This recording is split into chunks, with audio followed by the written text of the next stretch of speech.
आज हम जानेंगे कि त्रिदेवों में सबसे शक्तिशाली और श्रेष्ठ कौन है। शिव पुराण की एक कथा के अनुसार महर्षि भृगु ब्रह्मा जी के मानस पुत्र थे। उनकी पत्नी का नाम ख्याति था, जो कि राजा दक्ष की पुत्री थी। महर्षि भृगु सप्त ऋषि मंडल के एक ऋषि थे। एक बार की बात है, सरस्वती नदी के तट पर ऋषिगण एकत्रित होकर इस विषय पर चर्चा कर रहे थे कि ब्रह्मा जी, शिव जी और श्री विष्णु में सबसे बड़े और श्रेष्ठ कौन है। इसका कोई निष्कर्ष न निकलता देख उन्होंने त्रिदेवों की परीक्षा लेने का निश्चय किया और ब्रह्मा जी के मानस पुत्र महर्षि भृगु को इस कार्य के लिए नियुक्त किया गया। महर्षि भृगु सर्वप्रथम ब्रह्मा जी के पास गए। उन्होंने न तो उन्हें प्रणाम किया और न ही उनकी स्तुति की। यह देख ब्रह्मा जी क्रोधित हो गए। क्रोध की अधिकता से उनका मुख लाल हो गया, आंखों में अंगारे दहकने लगे। लेकिन फिर यह सोचकर कि ये उनके पुत्र हैं, उन्होंने हृदय में उठे क्रोध के आवेग को विवेक बुद्धि से दबा लिया। वहां से महर्षि भृगु कैलाश गए।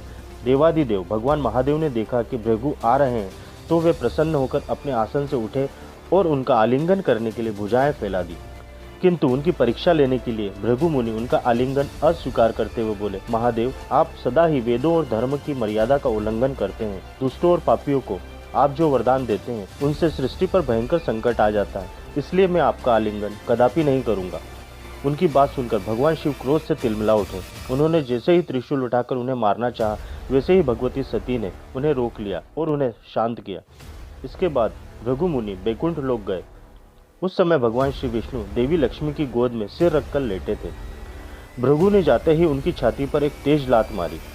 भगवान विष्णु शीघ्र ही अपने आसन से उठ खड़े हुए और उन्हें प्रणाम करके उनके चरण सहलाते हुए बोले, भगवान, आपके पैर पर कहीं चोट तो नहीं लगी? कृपया इस आसन पर विश्राम कीजिए। भगवान, मुझे आपके शुभ आगमन का ज्ञान न था, इसलिए मैं आपका स्वागत नहीं कर पाया। आपके चरणों का स्पर्श तीर्थों को पवित्र करने वाला है। आपके चरणों के स्पर्श से आज मैं धन्य हो गया। भगवान विष्णु का यह प्रेम व्यवहार देखकर महर्षि भृगु की आंखों में आंसू आ गए। उसके बाद वे ऋषि मुनियों के पास लौटे और ब्रह्मा जी, शिव जी और श्री विष्णु के यहाँ के सभी अनुभव विस्तार से कह बताए।